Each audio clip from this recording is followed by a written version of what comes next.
Is it important to get vitamin D sulfate specifically from the sun? In this episode, I dig into some of Stephanie Seneff's writings on the topic. This is a clip from a live Q&A session open to CMJ Masterpass members. In addition to this episode, you can access lots of other free samples from these sessions at the first link in the description. All right, the winning question comes from Art H with 39 votes. And my summary of his question is it important to get vitamin D sulfate specifically from the sun? His full question goes like this: sunlight vitamin D versus supplement vitamin D. Vitamin D sulfate is a water-soluble form of vitamin D that is produced by sunlight.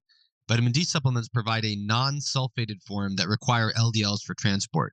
Stephanie Seneff says, sulfate deficiency is the most common nutritional deficiency you've never heard of. Basically, Seneff maintains that the D sulfate does, quote, the real work in fighting off chronic disease, while supplemental D is primarily involved in calcium regulation. Are we missing out on some of, if not most important benefits of vitamin D by relying mostly on supplementation, especially in northern climates? Does this Seneff hypothesis have merit? Should we really attempt to maximize UV-based vitamin D production? If so, what is the ideal balance of UV synthesized vitamin D to supplemental vitamin D? Given the difficulty in maintaining adequate UV exposure in the north, even in summer, are there non-harmful alternative methods for achieving adequate D sulfate levels, such as artificial UV exposure? For example, a Sperti vitamin D sun lamp or Elios lamp or Soleos, not yet available for home use. Thank you. And in case that was too much, I'll go back to my summary, which is it important specifically to get vitamin D sulfate and to specifically get that from the sun? Now, this is derived from Stephanie Seneff's work, and I love Stephanie, and I've interviewed her on my show in the past. Her most popular article on this topic is published in the Weston A. Price Journal, April 20th, 2020. At least that's when it appeared online. And it's sunlight and vitamin D. They're not the same thing. Now, I'm relying partly on that for my discussion, but I'm also partly relying on an earlier article that she cites in there that is peer-reviewed and more technical in its discussion. And this is published in the journal Entropy in 2012, and the title is endothelial nitric oxide synthase a moonlighting protein whose day job is cholesterol sulfate synthesis, implications for cholesterol transport, diabetes, and cardiovascular disease? And she actually references this article in the beginning of her Weston A. Price article as kind of summarizing the technical evidence in support of the general theme that she's talking about here. And so the reason I'm going to go back to it is I think some of her thesis is stated a little bit more clearly there. So if you go through just taking these two articles together, what are they saying? So as background, I would refer you to the October Masterpass AMA, where I talked about glutathione intolerance, where I went into detail on sulfur metabolism. And one aspect of sulfur metabolism covered in the October AMA is very central to what Seneff is saying about sunlight. And that is the fact that hydrogen sulfide gas is metabolized to sulfite, which is toxic, in a multi-step process that includes the coenzyme Q10 dependent I'm missing part of this from my notes. It's the coenzyme Q10 dependent and glutathione dependent ultimate conversion of thiosulfate to sulfite, and then the molybdenum dependent conversion of the sulfite to sulfate. So Seneff intersects this with something else I've talked about elsewhere. So in my article, Protecting Against Spike Protein Toxicity with Sulfur, Selenium, and Sunlight, I covered how nitric oxide binds to glutathione, which becomes a reservoir for either of them. And nitric oxide, Seneff doesn't go into this part of the detail, but nitric oxide also binds to proteins. And this plays an important role in the inflammatory opening up of epithelial barriers because the nitrosylation of those proteins causes causes the proteins that make junctions between cells in epithelial barriers to withdraw into the cell, opening up it's no longer a barrier, and there are now wide gaps between the cells. And that's an important part of the inflammatory process because it allows inflammatory cells as well as very large molecules that would otherwise not be able to easily transport into the cell or get between the cell. It now allows those things to just pass through in between the cells. Of course, it can be pathological if it persists beyond the inflammatory context. And from my angle, when I was discussing that, what I was saying was that sunlight can help restore the epithelial barriers, at least as far as the wavelengths are able to penetrate. So especially in the skin, because sunlight, ultraviolet light as well as blue light, and to a lesser extent green light, will make nitric oxide be released from those proteins, and therefore the proteins will go back between the cells and reform the barrier. That was my angle for that role of sunlight. Seneff's angle is different. Seneff says that by releasing nitric oxide, she focuses not on the proteins but from glutathione. So nitric oxide is also released from glutathione, from the nitrosoglutathione molecule to form free nitric oxide and free glutathione when you are exposed to sunlight, again in the skin, as far as those wavelengths of light will penetrate. And what she says is that then releases glutathione, which now becomes more available for the conversion of hydrogen sulfide gas into sulfate. And so, therefore, it should be the case that sunlight is a key driver of sulfate production in the skin, in the layers of skin to which those wavelengths of light will penetrate. Now, she says that the role of that sulfate in her model is to be bound to cholesterol. And this not only increases the exchange of cholesterol transport between different membranes of different cells, but it also allows water-soluble transport of the cholesterol in the blood. But more importantly, and where she goes into the technical detail is much more in the entropy article. She says that there are a variety of things that cholesterol sulfate does, positive biological roles in cells. And this is mainly based on a series of studies where cholesterol sulfate was used to treat cells and come out with some desirable effect of the cholesterol sulfate.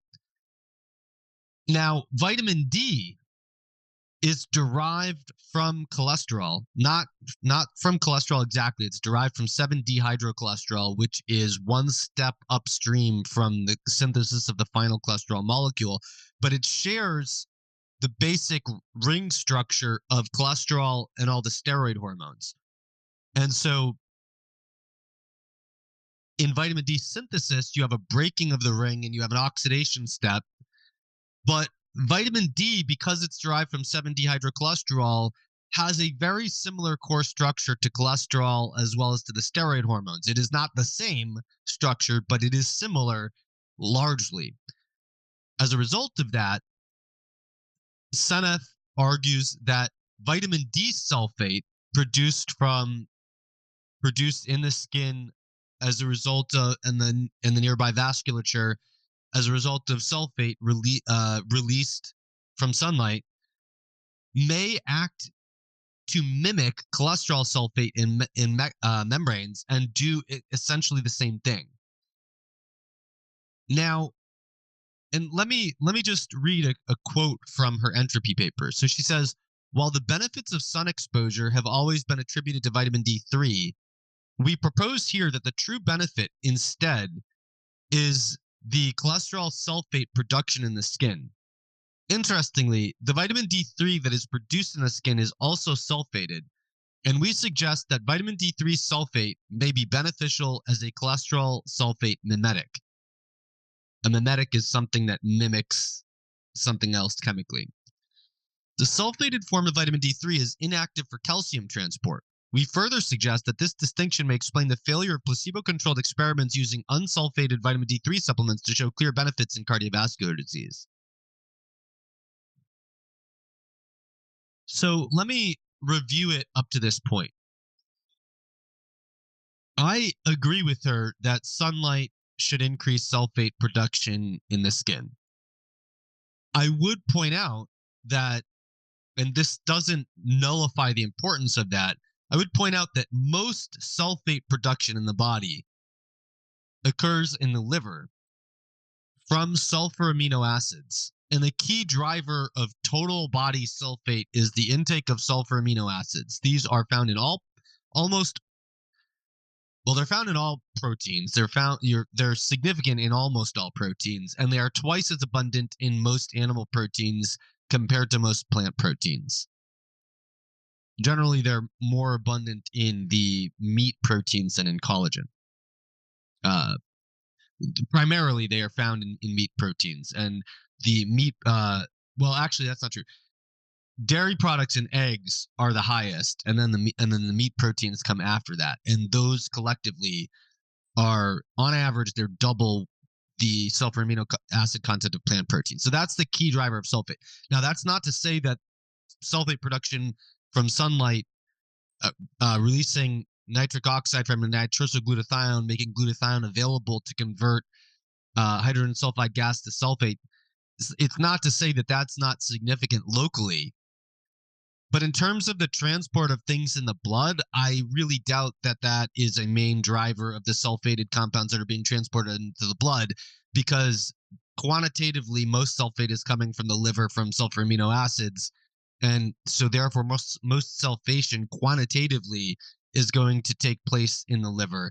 So I think that this might be relevant locally, but is not quantitatively that important systemically. The other thing I would point out is, although sulfate can allow cholesterol and vitamin D to be transported in the blood water solubly, for vitamin D, that is basically totally irrelevant, because vitamin D's normal mode of transport is not in lipoproteins. It is bound to vitamin D binding protein.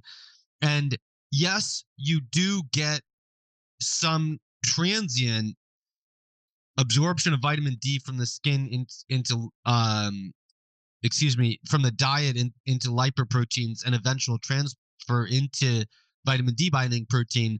But that is more of a sequential, time-dependent transfer, not a case of it can't be carried in the blood outside of lipoproteins. It absolutely can, and it will be, by vitamin D binding protein, which water solubilizes it. So there is zero whatsoever need for vitamin D to be carried in a water soluble manner outside of lipoproteins in the blood by sulfate.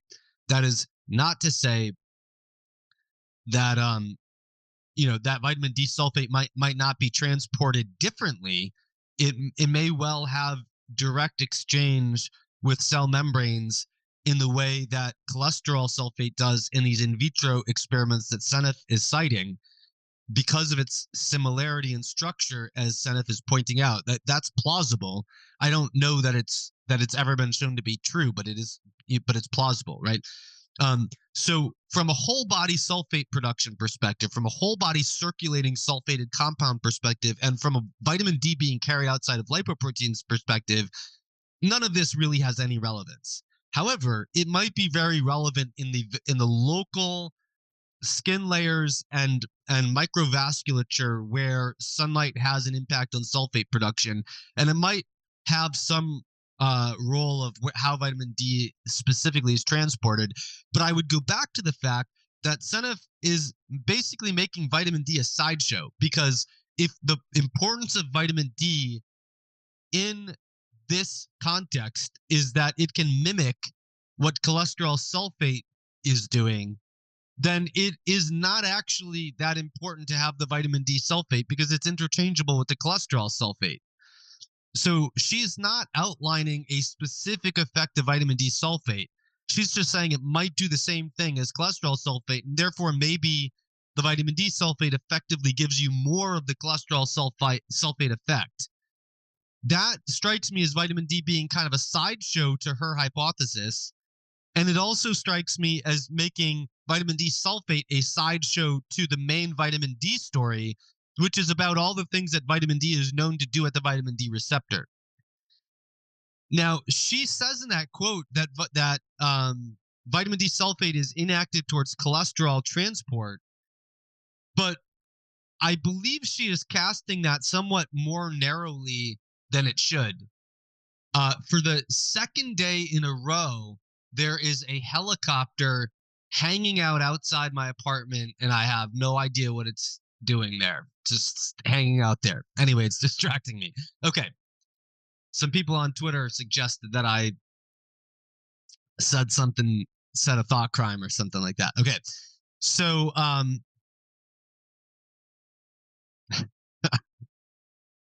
so distracting. Okay. So I believe she's stating this not active in calcium metabolism somewhat more narrowly than it should be stated. So what happened was way back in the 1960s, vitamin D sulfate was shown to be made in the liver and to be present in urine and milk. And there was some speculations about whether it was active or not, but by the 1980s, very well-designed experiments were done, and it became consensus that vitamin D sulfate has no classical vitamin D activity. And you can cast that as no activity towards calcium metabolism, but the reality is that vitamin D binding to the vitamin D receptor is responsible for the primary classical vitamin D effects on calcium metabolism. And so what that means is that vitamin D sulfate cannot bind to the vitamin D receptor, and therefore it has no activity towards any of the vitamin D activities that are attributable to the vitamin D receptor, including in the immune response, including regulating vitamin A and D dependent vitamin K activated proteins in the vasculature, things that I've talked about. Vitamin D sulfate, to our knowledge, possesses none of those activities. Now, if you go back to Seneff's work in the Weston Price article, it's basically a series of showing discrepancies between correlations with vitamin D status and randomized trials of vitamin D, showing there is this persistent effect where we think something is driven by vitamin D status, but then we do a trial of vitamin D supplementation and it doesn't bear out. And I believe she's over grouping these negative results to say that vitamin D just affects calcium metabolism and vitamin D sulfate does all of these positive things through mimicking cholesterol sulfate and not through what can be inferred from what she's saying is not through acting on the vitamin D receptor. I think that's definitely not true because we know that vitamin D acting on the vitamin D receptor, which vitamin D sulfate cannot do, does so many other things besides calcium metabolism. So I think she has isolated a thing that may well be true and is a very interesting and worthy hypothesis, but there has to be more to what vitamin D non-sulfate does than calcium metabolism, because we know there is through an enormous body of work, and there has to be more than this to why vitamin D status epidemiological studies and vitamin D randomized trials are not showing the same results. So there are many issues here. So one form of observational evidence for vitamin D is correlations with 25-OHD, the principal marker of nutritional status. Another is ecological studies with latitude. Now, the ecological study is the least useful study for human nutrition or human health in general because humans get diseases, groups don't. Humans become healthy, groups don't. And so you can have a group effect because of something that's impacting the whole group, but it's still happening at the level of the individual. Nevertheless, if you're looking at latitude, there are obviously other differences with vitamin D. So, first of all, there is a different amount of heat and a different distribution of heat at the equator. There is a completely different set of plants and animals that abound in equatorial regions versus temperate regions versus Arctic regions. Vitamin D status being higher there is driven by UVB, and UVB has phototherapeutic effects in the skin, although it also has negative effects such as destroying riboflavin and folate. It still has phototherapeutic effects such as regulating the proliferation of skin cells, which is very relevant in psoriasis, and fortifying the epithelial barrier, as I was saying at the beginning. So all of those things can be relevant to the health endpoints that are driven by latitude. Not to mention completely different microorganisms, and you could go on and on and on and on with all the things that are different between the equatorial zones, temperate zones, and the Arctic zones, and everywhere in between. Now, when you're dealing with observational studies with 25-OHD, you have additional problems, which is 25-OHD does not just go up and down with vitamin D status. It also goes up and down with other things such as inflammation. So getting injured drives down vitamin D status. Having surgery drives down vitamin D status. Getting infected drives down vitamin D status. Chronic inflammation drives down vitamin D status. Obesity drives down vitamin D status, right? So there are so many reasons for discrepancies between the 25-OHD observational studies and the vitamin D randomized trials that to pin it all on any one hypothesis cannot possibly be true. Maybe each of these things account for 10 or 20%, but they are all accounting for some portion of that discrepancy. At the end of the day, that discrepancy is the primary reason that evidence that Senef is using to support the vitamin D sulfate theory. And the vitamin D sulfate, it having any positive role really relies on Senef's argument that the structural similarity could allow it to be a mimetic for cholesterol sulfate, in which case it's not even necessary because you're going to get cholesterol sulfate from the skin anyway, and it happens to be incidental that you will also get vitamin D sulfate. So this really is about local sulfate in the skin and microvasculature of the skin, and really is not part of the vitamin D story in my eyes. Now, I would say this, shifting to just my view on the general topic. Little work has been done since the 1980s on vitamin D sulfate and its significance. It remains unclear whether it has non-classical biologically active roles, is an important excretory product. Maybe it's just meant to make it more water soluble to leave in the urine, or maybe it's meant to be desulfated under certain contexts as a reservoir for vitamin D. All those could be true in addition to what Senef is saying. I do find it very plausible that some vitamin D sulfate is made in the skin. I'm open to the possibility that cholesterol sulfate is specifically important and that vitamin D sulfate can mimic some of its properties, but I also do not see ample reason to conclude that either of these are true to the point that I would design my health practices around them. Senef's argument does not seem to make vitamin D sulfate very important, and if it is simply mimicking the main benefit of sunlight, cholesterol sulfate. I think there's more to sunlight than that, and I was going through some of those reasons before. Antimicrobial effects, epithelial barrier strengthening effects, regulation of proliferation effects in the skin, and so on. Not to mention that just going outside is beneficial for fresh air. It correlates with the sunlight. Sunlight has very important effects on the circadian rhythm, and so on and so forth.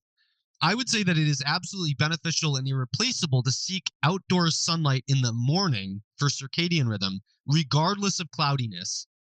You can, maybe if it's raining, you don't go out, but otherwise you do. And it's desirable to get some modest unprotected sun exposure regularly during times where the UV index is meaningful, but it is not so intense as to burn you given your quantity of exposure. and you generally do not need to seek sun to the point even of mild redness.